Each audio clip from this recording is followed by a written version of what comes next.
Wait, so I want to talk to Josh about a couple of things. So, Josh, I saw you out of the three guys. I've seen you live, actually, like in person. Like, Oh, no way. yeah, you played at the Montreal Olympic Stadium with One Direction like a couple of years ago, and it was one of the No way. dude. To this day, like I've been to the Justin Bieber's. That was loud. I went to Motorhead. That was the loudest concert I've ever been to. One Direction was fucking deafening. Yeah, it was insane.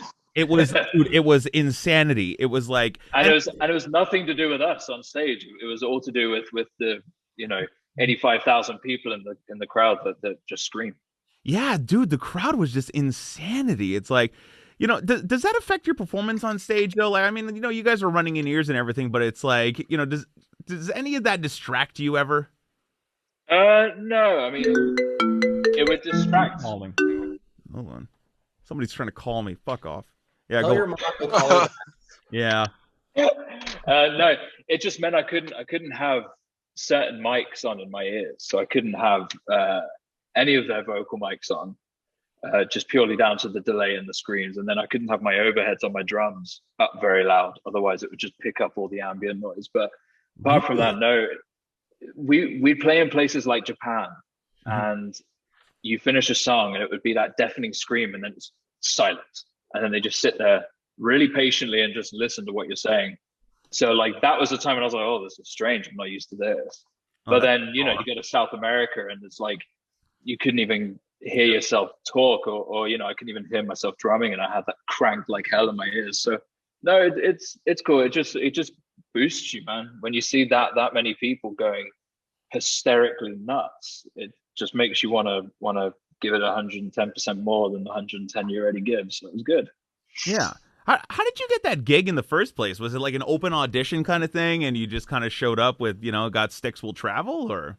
No, it was through word of mouth through a friend. This guy, Chris Leonard, absolute legend, just kind of asked me one day, hey, do you fancy being on TV? And I just thought it was a one night only kind of thing. So I just did this TV show with them, and first time on TV, and yeah, just kind of blew from there. I got asked to an audition, like a private audition with like 10 other people, I think it was.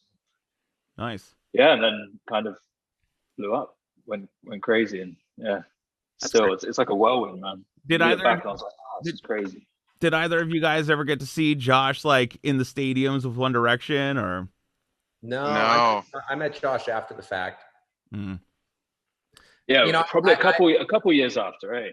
Yeah, I mean, I would have gone to support him if I knew him, but like, it wasn't like I was like looking at Ticketmaster for One Direction. It's right. I mean, I would have probably seen you from like you. It could have been 90,000 people, and I probably would have spotted you somewhere because you would have been towering over everybody. Like just usually at any of those shows, like you can always tell who the dads are and who's been dragged there by their girlfriends. Because it's always the guys standing there moping, and they always start like this, and they're like, yeah, whatever. And then by the end of it, they're like, Harry. It's crazy. Right. But you know what? I fucking hate that, because it's like, you know what? You're getting invited to a concert. You go and see a show. It's like, go have some fun. Like, I got a couple of books that, like, I work in radio, and like I get tickets to like all kinds of like crazy shit. And I go to it all because I love it all. And I'll invite a buddy. We went to see like, what did we go see? We went to see the Chainsmokers. And he's like, oh, fuck this, bullshit dance music. And we're standing at the back. Dude, they're good.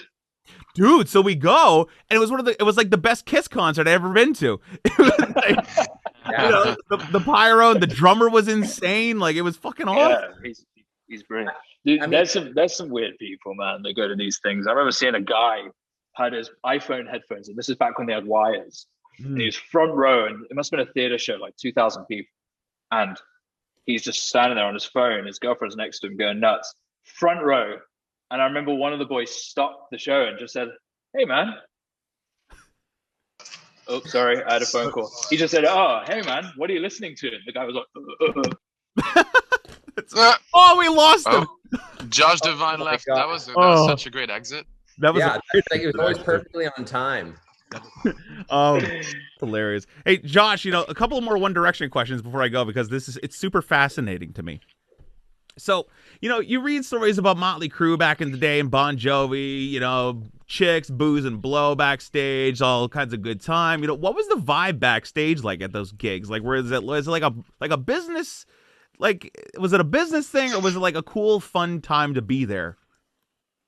Both. It started off carnage.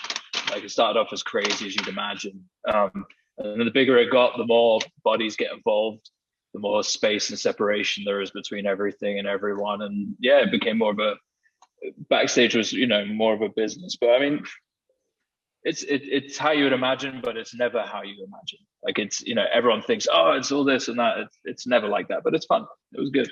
Yeah. It was definitely a fun time. And I mean, I was a kid. I was like 19, 20, and it all blew my mind too early. Like I still don't really understand any of it. So it was kind of great. Do you still talk to any of the guys at all, or?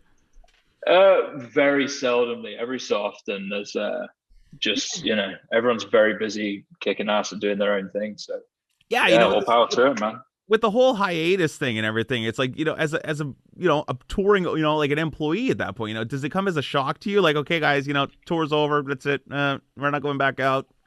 Look for something new. Yeah, I mean, I saw it coming a mile off, probably a good year before, and that's when I was like, right, I need to figure out what am I going to do. So obviously, I moved to Los Angeles, and as soon as the tour finished, moved out to LA and said, right, I'm going to find my tribe of people and find my band, and that's what I've been very, very blessed to have found these two guys, and now the great thing is, or at least the hard thing is for a musician, especially coming from here. I live in a small town, usually in the UK, and it's like to find anyone with the same drive, the same passion to want to do what you want to do is so hard. So to actually be in a huge city full of incredibly talented people and find the two people you're meant to be was you can't even write that. Like it's crazy. So yeah, I'm very, very fortunate. Did the three of you find each other on like musicians Tinder? Come on. Wasn't it Grindr? I can't remember. Yep, that one. Music3some.com. That was a thing. I'd be all over it. Come on.